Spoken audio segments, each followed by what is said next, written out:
Welcome to the Cinque Terre. Literally translating to the 5 lands, the Cinque Terre is made up of 5 beautiful cliffside villages here in Italy. The 5 villages being Monterosso al Mare, Vernazza, Corniglia, Manarola and Riomaggiore. Just all unique in their own right and all equally as beautiful. And we're going to go explore all 5 of them in 2 days in the Cinque Terre.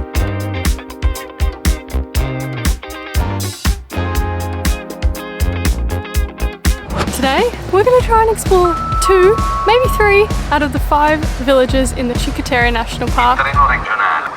Now, there are a few options in terms of getting around Cinque Terre, and when I say a few, there are literally only a few. There are no cars in the Cinque Terre National Park, so the main way to get around is by train or on foot.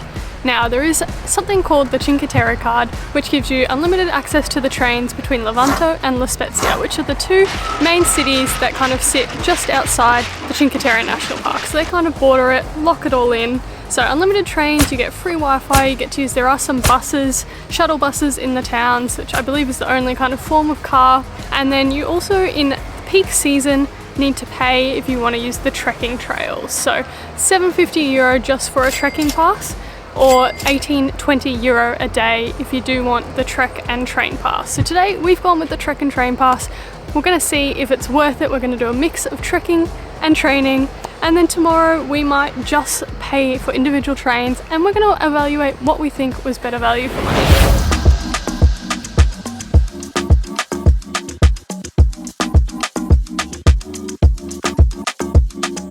We have made it to our first of the 5 villages, Monterosso al Mare. Now it's quite loud behind me because we are right next to the ocean, which is pretty crazy. Now Monterosso al Mare is the largest of the 5 villages in the Cinque Terre National Park. It is the closest to Levanto, so that's why we have stopped here first. And probably one of the most famous things it is known for is this beach behind me, which is Spiaggia Fegina. Sorry if I pronounce it incorrectly. Now on a normal, bright and sunny day with blue skies, it is quite hard to get a spot on this beach. Now just below me here is kind of the free area where it's just sand, you put your towel down. That's normally quite hard to get a spot. And then it is also known for its teal and orange umbrellas, which is kind of what makes it the most recognisable spot here in Monterosso al Mare. And they cost money to pay for those umbrellas. So once all the free space is taken up, you do normally have to pay for an umbrella. But today it's quite overcast, so it's actually quite empty. The tide is actually very far in as well, making it quite hard to get a free spot on the beach.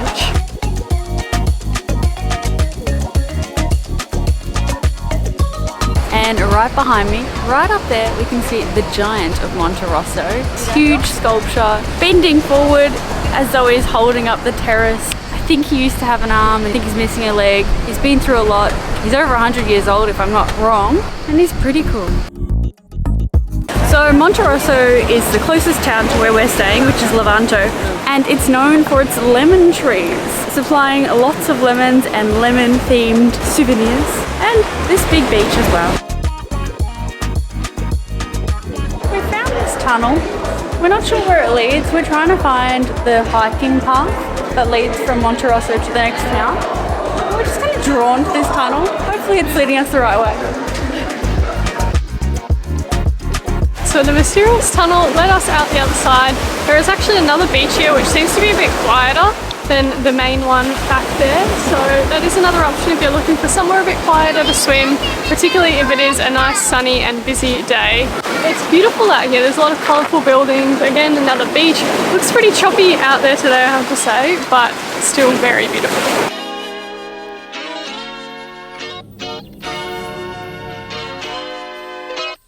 Okay guys, we have begun our hike. We are hiking from Monterosso al Mare to Vernazza. It's meant to be about a 3.5 kilometre hike with a bit of elevation gain, which we're experiencing already with some upward steps and slopes. But we're excited. We're not much of the trekking type. It doesn't tend to be on our travel bucket list. We have done Mount Kinabalu in Borneo, which was a big achievement. We did that back in 2019 when we went to Borneo.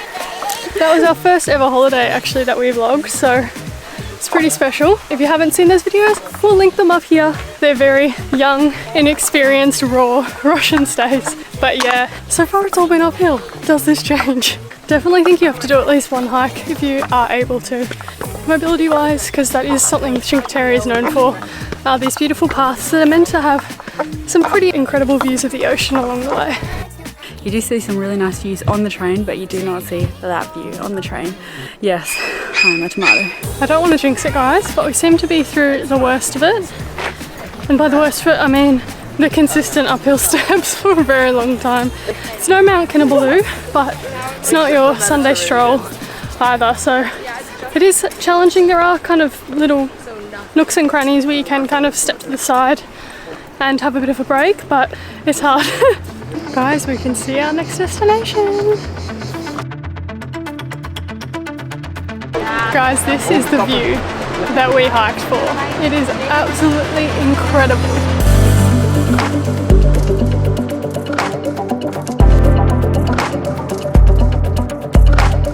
You guys, we have made it to Vernazza. Welcome to our second of 5 villages here in the Cinque Terre. This has to be and is known as one of the most breathtaking villages, and I have to tell you, the views on the way down made the trek absolutely worth it. They were incredible. The coloured buildings, there's a small beach here, just like the whole village on a cliffside. It's blowing my mind. Now, the old town here in Vernazza was founded in 1000 AD, so it's very, very old, but it is just like what you picture when you think of an Italian seaside village. Absolutely beautiful.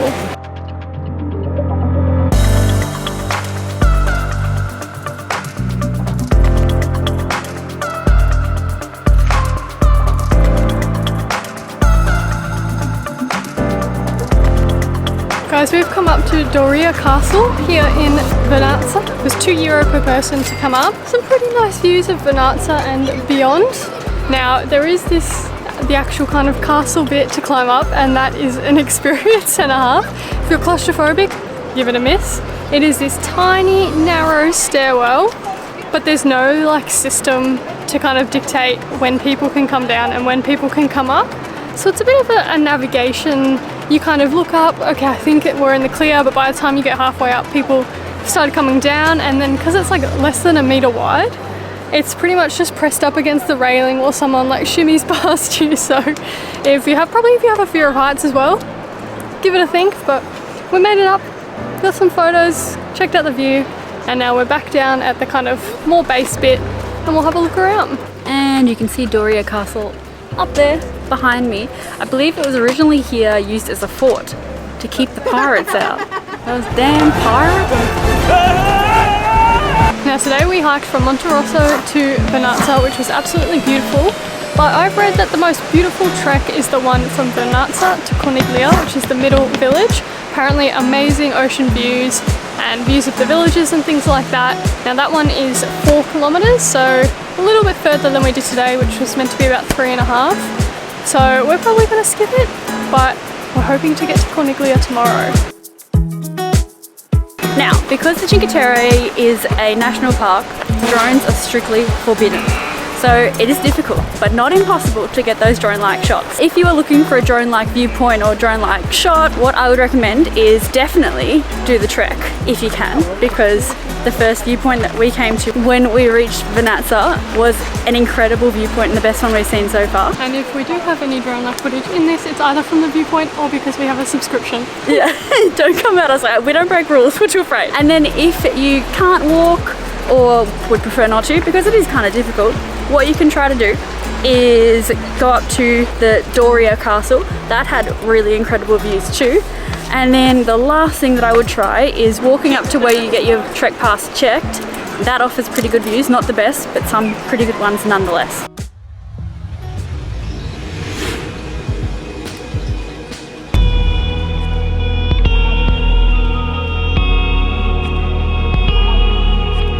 Guys, we have made it to our third village of our time here in Cinque Terre, which is Manarola, which you can see behind me.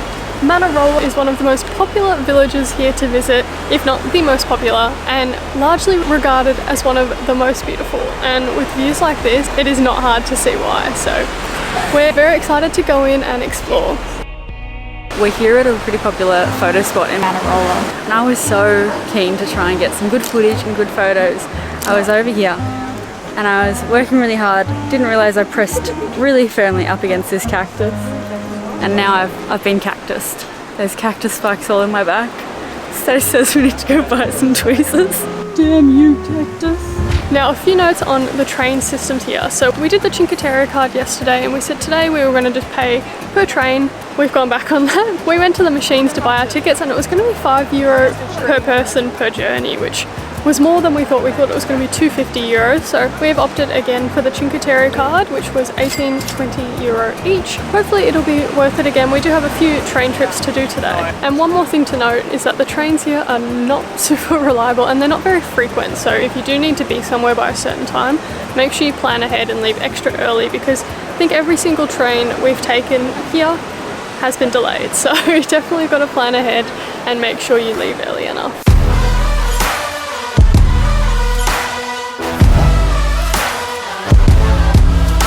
And if you want one of those classic Cinque Terre photo shots with the colourful buildings in the background and the water meeting the coastline, all you need to do here in Manarola is follow that trail along the cliff. It's entirely free because it's before the actual trek.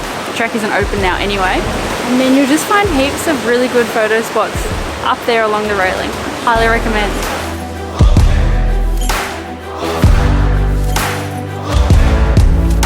And in relation to the trek, sometimes some of them are shut due to mudslides or weather. Right now, the one from Manarola to Corniglia is shut, as well as the one from Manarola to Riomaggiore. So Manarola has a really cute little harbour area, and the little colourful boats have to get down through this long ramp, because the actual city or town of Manarola is actually built 70 metres above sea level. It's so pretty to be here. It really feels like a movie. If you've seen the Disney movie Luca, it feels like I've stepped into that movie. Just the colourful houses, tiny little pathways. It's somewhere that if you do come to the Cinque Terre, it's definitely a town that you cannot skip, and I'm not surprised that it is among most people's favourites. So Manarola is actually the oldest of the 5 towns in the Cinque Terre, with some of its houses dating back to as early as the 1300s. So pretty old. It's also the second smallest town in the Cinque Terre, so it's got that small kind of local feel to it, and it's surrounded by vineyards, so well known for the wine that it produces too, I believe. And if you are here on a very hot day, there is a swimming spot. Now that it's heating up a little bit, skies are clearing, everyone started jumping in down here.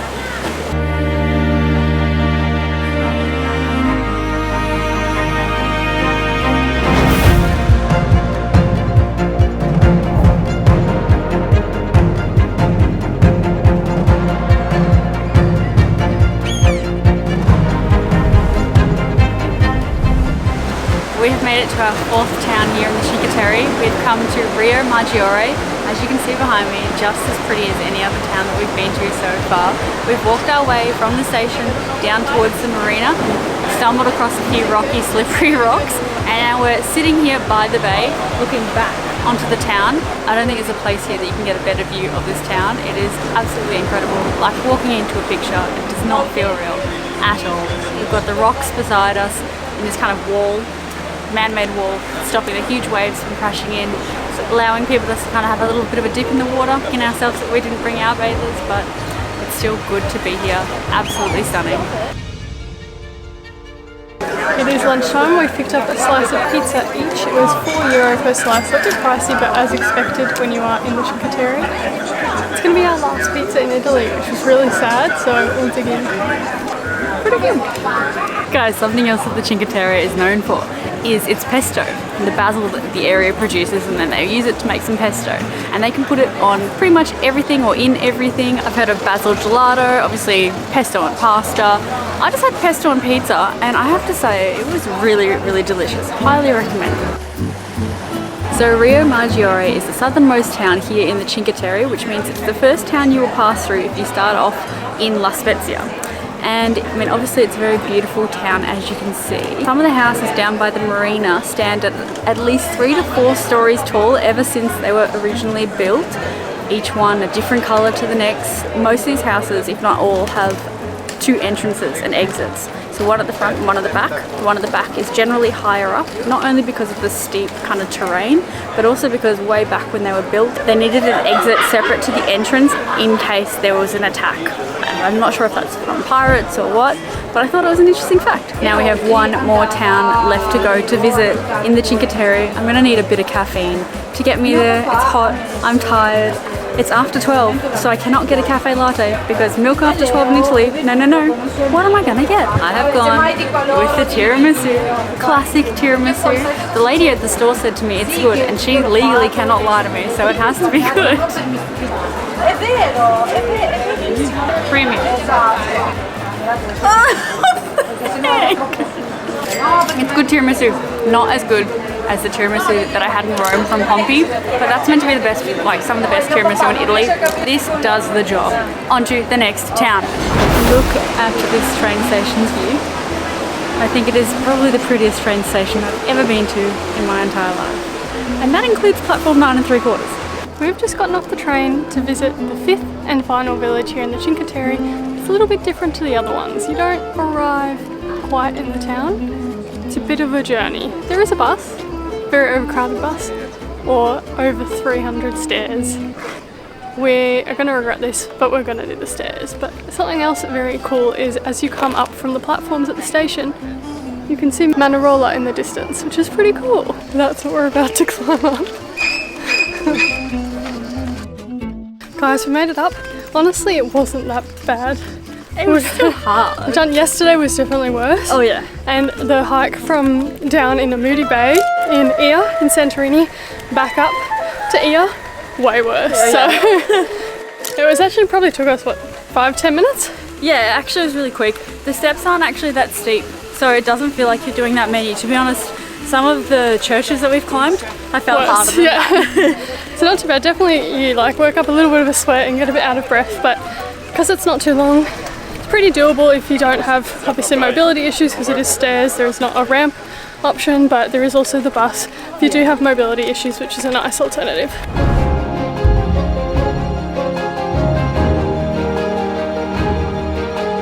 So guys, we have made it to Corniglia, and now while the villages in the Cinque Terre are known as being old fishing villages, the town of Corniglia is a little bit different, as it is not perched on the seaside like the other 4 villages and towns. It is actually up here on kind of a cliff, so not really any water access, making it quite different. Now, another way to get around the Cinque Terre is by boat, although this is one of the villages that you cannot access by boat for obvious reasons, but you can get the train here and either take the bus up or hike up, as we mentioned earlier. Now, Corniglia is known as the town that is the least popular to be visited by tourists, and I think that's probably just because of its placement up here on the cliffside. I think people get very put off by the steps, but it is meant to be just as beautiful as the other 4 villages, and that's why we made sure we made it our 5th stop of the trip.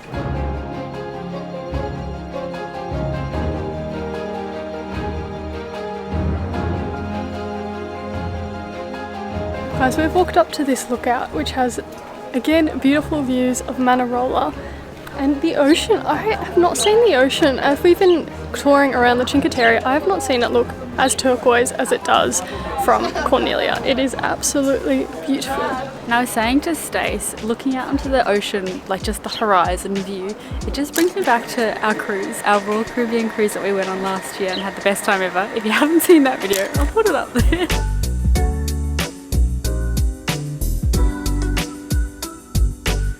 Okay guys, now when you come up the stairs, you follow the road, there are signs that say Centro.